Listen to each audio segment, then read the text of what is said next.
গরম গরম ছিট্টটি পিঠা আর সাথে হচ্ছে গরুর মাংস আমার কাছে তো খুবই ভালো লাগে। আপনাদের কাছে কেমন লাগে অবশ্যই কিন্তু কমেন্ট করে জানাবেন। এই ছিট্টটি পিঠাটা গরুর মাংস, হাঁসের মাংস, মুরগির মাংস যাই বলেন না কেন সব কিছুর সাথে খেতেই কিন্তু খুবই মজা লাগে। হ্যালো এভরিওয়ান, আসসালামু আলাইকুম। আশা করি সবাই ভালো আছেন। আলহামদুলিল্লাহ, আপনাদের দোয়া এবং আল্লাহর রহমতে আমিও অনেকটা ভালো আছি। তবে আজকে কোনো রেসিপি না, আজকে নিয়ে এলাম ছোট্ট একটি ব্লগ। ভিডিওটি সাথেই থাকবেন, আশা করি ভালো লাগবে। বাড়িতে এসেছে বড় মেহমান, আর বড় মেহমান বলতে হচ্ছে আমার ননদের ছেলেরা। ভাগনাদের কিন্তু বড় মেহমানই বলা হয়। ভাগনারা বাড়িতে আসলে কিন্তু খুব ভালো আদর যত্ন আর আপ্যায়ন করতে হয়। তো তাদের জন্য আজকের আয়োজন। আর হচ্ছে খুবই মেঘলা মেঘলা আকাশ। কালকে মানে গতকালকে রাত থেকে প্রচুর পরিমাণে বৃষ্টি হয়েছে। আর এই বৃষ্টির মধ্যে কিন্তু গরম গরম ছিট্টটির সাথে গরু মাংসটা জমে যাবে। তো তার জন্যই হচ্ছে এত আয়োজন। আর এখন হচ্ছে আমাদের বাড়িরই এগুলো সব পালের মুরগি, এখান থেকে একটা মুরগি ধরা হবে। তার জন্য হচ্ছে চাল দেওয়া হয়েছে। তো সবগুলো মুরগি কিন্তু চলে আসছে। তো এখান থেকে যে কোনো একটা ধরা হবে, ধরতে পারলেই হচ্ছে সেটা রান্না করা হবে। তো এই যে এই মুরগিটা ধরতে পারছে। মুরগিটা কিন্তু খুব একটা বড় না, বাচ্চা ছোট। আর এই দিক দিয়ে হচ্ছে ছিটুটি বানানোর জন্য খুব ভালোভাবে আটাটাকে মতে নিতে হবে। সরি, আটা না, আতপ চালের গুঁড়া, যেটাকে বলা হয় আওলা চাল। তো সেটাকে পানি দিয়ে মেখে নেওয়া হয়েছে। আর এখন দিয়ে দেওয়া হলো এতে একটা ডিম। তো আপনারা কিন্তু ডিমটা অ্যাভয়েড করতে পারেন, কিন্তু আমার শ্বশুরবাড়িতে হচ্ছে এই ছিটুটিটা ডিম দিয়ে বানিয়ে খাওয়া হয় বেশিরভাগ। এই কারণে হচ্ছে ডিমটা ভেঙে দেওয়া হলো। তবে আমার কাছে কিন্তু ডিম ছাড়াই খেতে বেশি ভালো লাগে। এই চালের গুঁড়াটাকে কিন্তু ঠান্ডা পানি দিয়ে মতা হয়েছে, এখানে কিন্তু গরম পানি ব্যবহার করা হয়নি। গুঁড়িগুলোকে যত ভালোভাবে মতা হবে পিঠাগুলো কিন্তু তত সুন্দর হবে। তো এখন হচ্ছে এটা রেখে দেওয়া হলো। পরে হচ্ছে পানি অ্যাড করে যেরকম লাগবে কম বা বেশি ভালোভাবে পানি অ্যাড করে তারপর পিঠাগুলো বানানো হবে। আর গরু মাংস রান্না করার জন্য কিন্তু এদিক দিয়ে গরু মাংসগুলো কেটে বেছে ধুয়ে নেওয়া হয়েছে, পেঁয়াজ মরিচও কাটা হয়েছে। আর এই তো গরু মাংসগুলো কিন্তু রান্না চুলা বসিয়ে দেওয়া হচ্ছে। আগে হচ্ছে পেঁয়াজের সাথে ময় মশলাগুলো খুব ভালো করে কষিয়ে নেওয়া হয়েছে। আপনি মশলা যত কষাবেন তরকারি খেতে কিন্তু ততই ভালো লাগবে। যে কোনো তরকারি বলেন না কেন, মশলাটা ভালোভাবে কষালে রান্নাটা খুব ভালো হয়। আর ওদিক দিয়ে কিন্তু মুরগিটা প্রায় কাটা শেষ। এখন হচ্ছে মুরগিটাকে ভালোভাবে ধুয়ে নিতে হবে। তো মুরগিটা দেখেন কাটা প্রায় শেষ। যেহেতু ছোট বাচ্চা, খুব একটা বড় না, তো এই পিসগুলো আসলে ছোট করলাম না। পিসগুলো হচ্ছে বড় বড়ই রাখা হলো, কারণ এর চেয়ে বেশি ছোট করলে একদমই খুলে যাবে। আর যেহেতু কচি বাচ্চা, খেতে কিন্তু এতটা ভালো লাগবে না। তো এগুলোকে এখন ভালোভাবে ধুয়ে নিতে হবে। তো মুরগিগুলো, এই যে মুরগিটাকে আমি ভালোভাবে ধুয়ে নিয়েছি, এখন হচ্ছে রান্না করা হবে।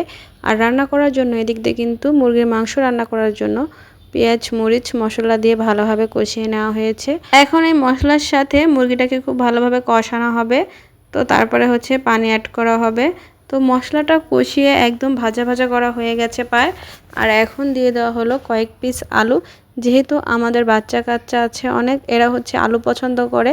এই কারণে কিন্তু মুরগির মাংস, গরুর মাংস আমাদের সব কিছুতেই আলু দিতে হয়। এদিক দিয়ে হচ্ছে যে গরুর মাংসটাও কয়েকটা আলু দিয়ে কষিয়ে তারপর হচ্ছে পানিটা অ্যাড করে দেওয়া হলো। যেহেতু হচ্ছে পিঠার আয়োজন করা হবে, তাই ঝোলটা কিন্তু একটু বেশিই লাগবে। চিতি পিঠা, ছিট্টটি যাই বলেন না কেন, এগুলোর সাথে কিন্তু মাংসের ঝোল দিয়ে খেতে বেশি ভালো লাগে। তো মুরগির মাংসটা কিন্তু আমার এই তো এদিক দিয়ে কিন্তু প্রায় কষানো হয়ে আসছে। মুরগির মাংসের মধ্যেও হচ্ছে 2-1টা আলু দেওয়া হবে। আমাদের বাড়িতে একদম ছোট থেকে বড় পর্যন্ত সবাই আলু এতটাই পছন্দ করে কি বলবো। তবে মাংসর মধ্যে আলু আমার একদমই পছন্দ না, খেতে ভালো লাগে না। কিন্তু বাড়ির সবার অনেক পছন্দ। মাংসের মধ্যে আলু দিলে কিন্তু মাংসের কালারটা অন্যরকম হয়ে যায়, আর খেতেও বেশি একটা ভালো লাগে না। স্পেশালি এটা আমার কাছে মনে হয়। আপনাদের কাছে কেমন মনে হয় সেটা বলে যাবেন অবশ্যই কমেন্টে। আর ভিডিওটা দেখতে দেখতে যারা এই পর্যায়ে চলে এসেছেন, একটি লাইক দিতে ভুলে গেছেন, প্লিজ প্লিজ প্লিজ একটি লাইক দিয়ে দিবেন। আর এদিক দিয়ে দেখেন যে আটাটা মধ্যে রাখা হয়েছিল ছিট্টুটি বানানোর জন্য, সেই আটাটাকে এখন পারফেক্ট করার জন্য অল্প অল্প করে মেখে মেখে পানি দিতে হবে। কারণ এটা তো মানে গোলা ভারীও হবে না বেশি, একদম পাতলাও হবে না। তো সেই অনুযায়ী এই আটাটা একটু একটু পানি দিয়ে মথে নিতে হবে। তো সেই কারণে এখন আমার যা হচ্ছে পানি দিয়ে দিয়ে মথে নিচ্ছে। আমরা কিন্তু হাতে হাতে একসাথে জালেরা মিলে কাজগুলো করে নিয়েছিলাম তাড়াতাড়ি করে। তো এই তো পারফেক্ট গোলার জন্য কিন্তু অল্প অল্প করে পানি দিতে হবে, আর হাত দিয়ে ভালোভাবে মেখে মেখে দেখতে হবে গোলাটা কি ভারী হয়ে গেছে না পাতলা হয়ে গেছে। আর এদিক দিয়ে কিন্তু আমার গরু মাংসের তরকারিটা হয়ে গেছে। তো আমি তো আগেই বললাম, দেখেন আলু ছাড়া আমাদের বাসায় চলেই না, একদম আলুগুলোই বেশি দেখা যাইতেছে। আর এখানে হচ্ছে মুরগির মাংসটাও প্রায় হয়ে আসছে। আর এদিক দিয়ে আমরা প্রায় ছিটরুটিও বানিয়ে ফেলেছি। এখন হচ্ছে খাওয়া দাওয়ার পালা, যেহেতু আজকে একটু দেরি হয়ে গিয়েছিল এই কারণে খুব তাড়াহুড়া করতেছিলাম। তো ছিটরুটি এদিক দিয়ে আমি আর আমার বড় যা দুজনে দু চুলায় বানাইতেছি। আর এদিক দিয়ে কিন্তু বাচ্চারা খাওয়া শুরু করে দিয়েছে, কারণ প্রায় 3টার মতো বেজে গিয়েছিল। এই কারণে আপনারাও কি আমাদের মতো এইরকম ছিটরুটির সাথে গরুর মাংস খান কিনা অবশ্যই কিন্তু কমেন্ট করে জানাবেন। আপনাদের অঞ্চলে এই ছিটরুটি পিঠাটাকে আপনারা কি বলেন সেটাও কিন্তু জানিয়ে যাবেন কমেন্টের মাধ্যমে। কারণ হচ্ছে আমরা এই ছিটিয়ে ছিটিয়ে পিঠাগুলো বানাই, এর জন্য এটার নাম হচ্ছে ছিটরুটি। আর এই ছিটরুটি পিঠা বানাইলে কিন্তু চুলাপাড়ের অবস্থা খুবই খারাপ হয়ে যায়। আপনাদের অঞ্চলে এই ধরনের পিঠা আছে কিনা, আপনারা বানান কিনা অবশ্যই কিন্তু কমেন্ট করে জানাবেন। সবাই চেষ্টা করে বাড়িতে কেউ আসলে তাদেরকে ভালো মন্দ কিছু করে খাওয়াতে। যার সামর্থ্য যতটুকু সে কিন্তু ততটুকু করার চেষ্টা করে। একটা মানুষ আপ্রাণ চেষ্টা করে বাড়িতে নতুন অতিথি বা মেহমান আসলে তাদেরকে আপ্যায়ন করার জন্য। তো আমরাও করি, যে যতটুকু সামর্থ্যের মধ্যে থাকে ততটুকুই করি। আসলে সামর্থ্যের বাইরেই তো কেউ কিছুই পারে না। তো আমরা যতটুকু পারি ততটুকু করার চেষ্টা করছি। মেহমানকে আপ্যায়ন করলে আল্লাহ পাক অনেক খুশি হয়। ছোটবেলা থেকে শুনে আসছি বাড়িতে মেহমান আসলে যার যতটুকু সামর্থ্য আছে সেই ততটুকুতে চেষ্টা করে সেই মেহমানকে ভালোভাবে আপ্যায়ন করার জন্য। আর এই তো কথা বলতে বলতে আমি কিন্তু শেষ পর্যায়ে চলে আসছি।